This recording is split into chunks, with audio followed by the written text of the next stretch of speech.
ես ուզում եմ մենք այսօրվանից արձանագրենք,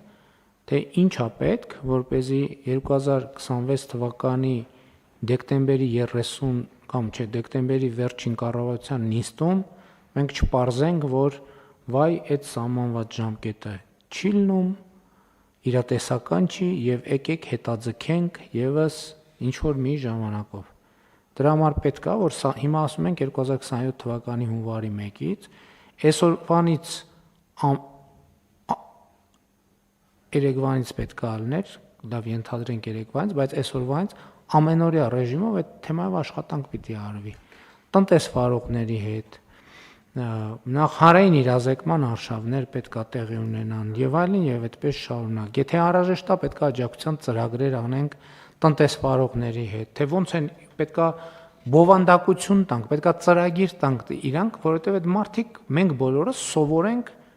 աշխատել, ապրել պլաստիկի հետ։ Հիմա մենք այս բաները չենք արձանագրում, արգելել պլաստիկը, մենք գիտենք ինչ խնդիրներ կան պլաստիկի հետ։ Արգելել պլաստիկը կամ նրա մի հատվածը, նշանակում է մեր կյանքի մի հատվածը sense կտրել եւ դնել մի կողմ։ Դա ցավոտ է, որովհետեւ հիմա ինչքան էլ մեր օրգանիզմի մաս չի, չնայած հիմա ցավոք նաեւ մեր օրգանիզմի մաս է, բայց պլաստիկը պոկել այդ ցավոտ process է։